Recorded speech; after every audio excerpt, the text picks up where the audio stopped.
All right, welcome back, guys. This is something I'm really excited to talk about today. This is the Red Horse Knife Works Ronin, and we've got a special one here. So this one was lent in from Alex over at the Watch and Cut channel, my co-host on the EDC Hour. And this one was loaned in from Tony. Now, Tony hasn't even seen this in person yet. And he's been waiting a while because it's been in my house for a little bit. I was waiting for Alex to send me that one. This is the prototype of the Ronin and the only flipper tab version ever made. This is the production variation, and it's not a production knife.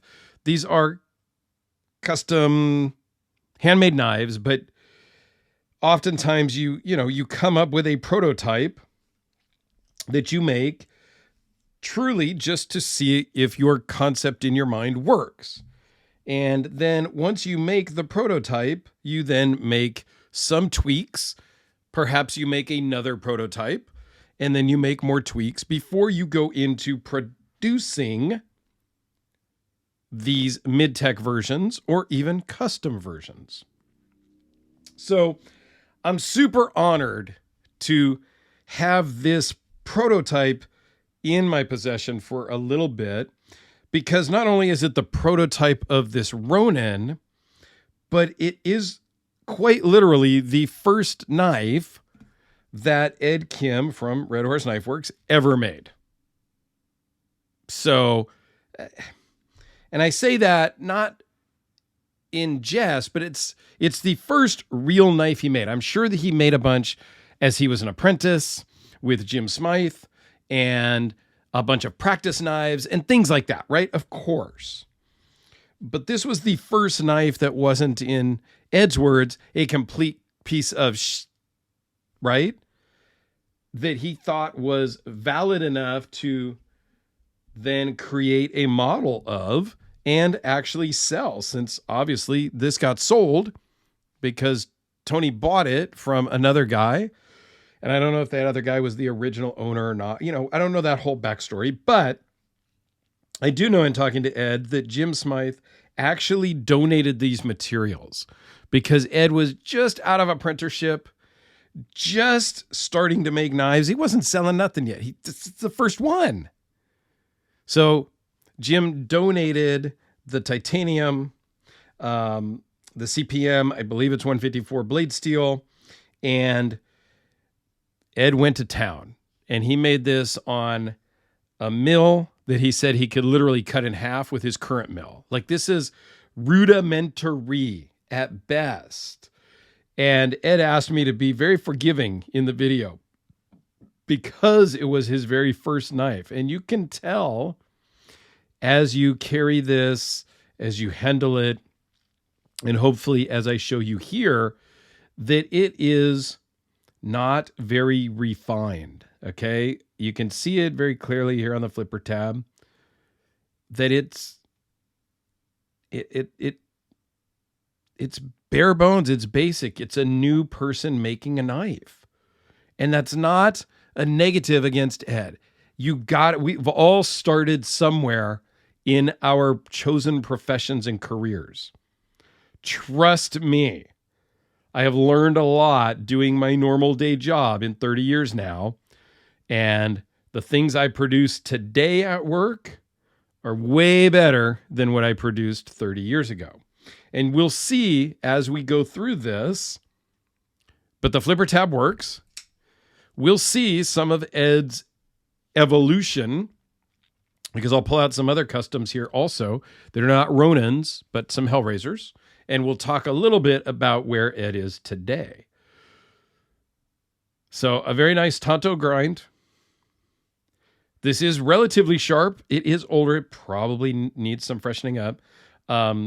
This is a green G10, I believe is what that is. I don't have all the specs. I'm not even going to give you guys all the measurements. I might take a few measurements and put down below. Traditional frame lock flipper. Okay, we've seen them all before. It works great. There's no lock stick or anything. And the flipper tab just works each and every time. This is a full-size knife. Runs on bearings. And it's just fantastic piece of, really a fantastic piece of Red Horse Knife Works history. And I'm honored because I am a big fan of the Hellraiser. As you know, if you've watched my channel at all, I can't get enough of them, right? From the customs to the other customs to the flipper tab customs. I can't get enough. It's a problem. So I am very much a fan of Ed. Ed and I talk quite a bit. We are working on another custom together and things like that. So fast forward to from the prototype to the production, which looks quite different. There is no flipper tab. This is all titanium frame lock again.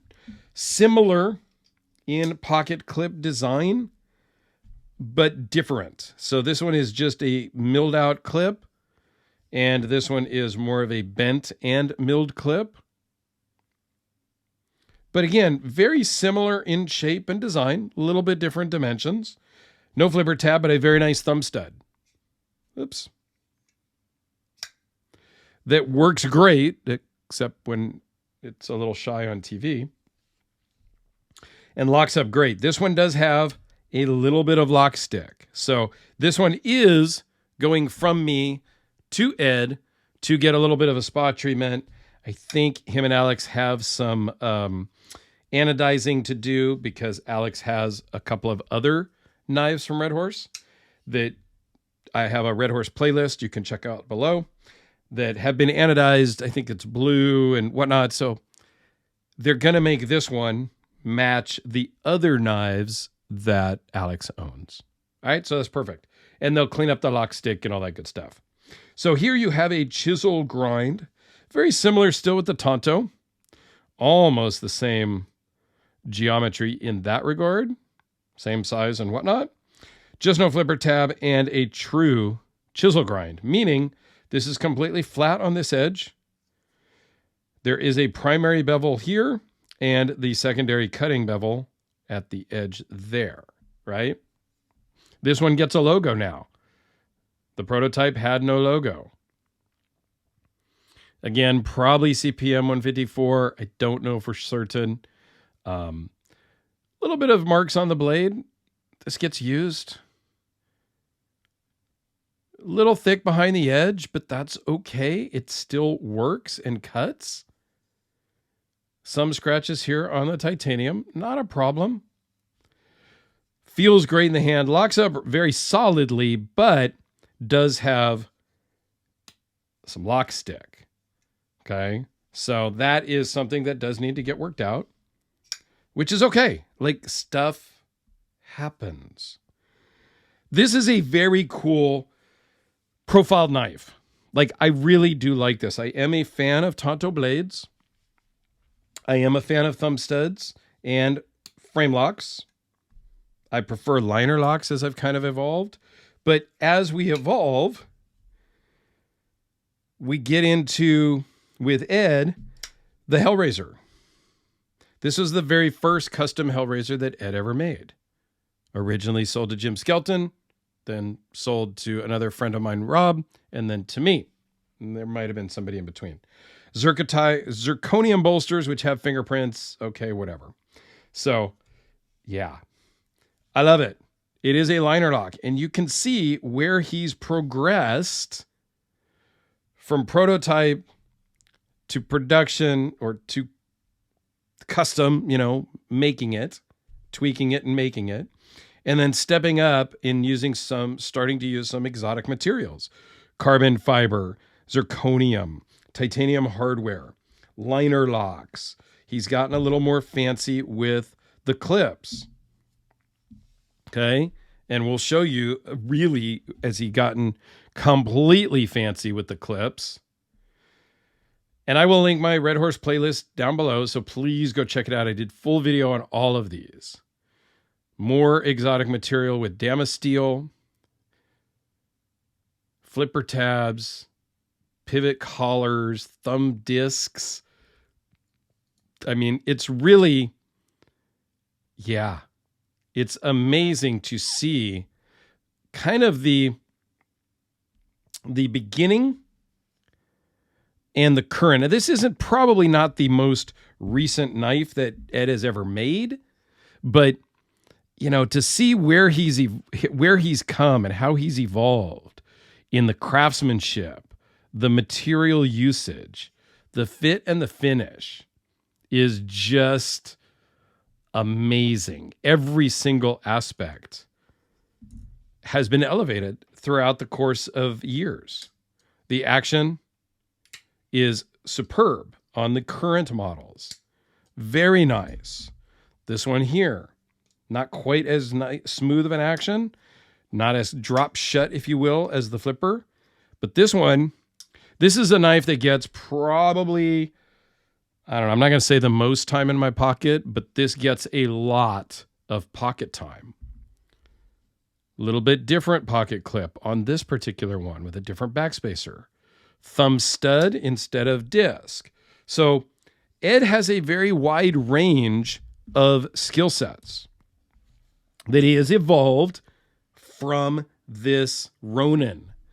It's just awesome to me. And I'm super just honored. And I hope you can tell, kind of excited to have this one here at my house, in my studio, you know, whatever, to talk about.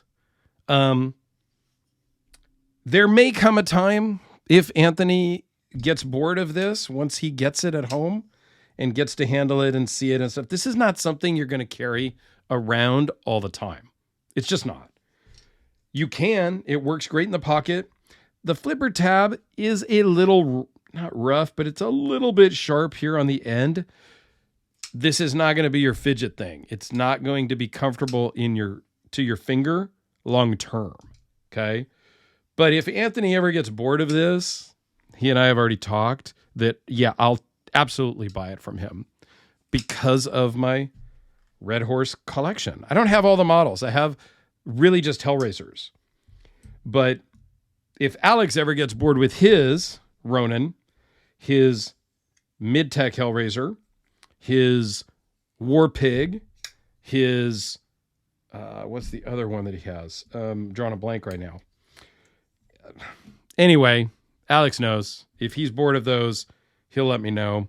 And I do like the production. Like, this is true production. These are made overseas. These are true, you know, $250, $300 and something production knives. I love these too. This one gets a lot of carry also. You can see on the blade. There's a bunch of tape and stuff. I've opened boxes with this one. But this one gets some carry time also. It's not always high-end custom knives that Dirk carries. I don't know, guys. If you've got questions on anything Red Horse, let me know. We do plan to try to have him on the EDC Hour at some point. And we can talk more about it. But if you've got questions on the Ronins, I am going to try to get this one out in the mail tomorrow at the time of filming. So it'll probably be in the owner's hand by the time this video comes out. This one is going to be here for a while because Alex sent me like 20 things to film.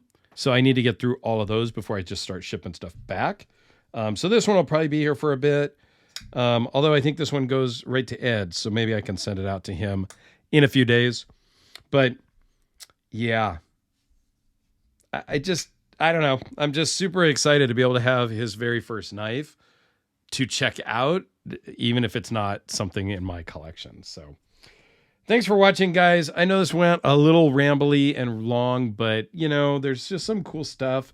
And I just wanted to kind of be open with you guys and chat about it. So please go check out my Red Horse Knife Works playlist. There's full videos on, you know, all the customs, on several of the productions. I do compare the productions, the mid-techs and the customs in that playlist. So there's a lot of good information down there. So please go check that out and have yourselves a fantastic rest of your day.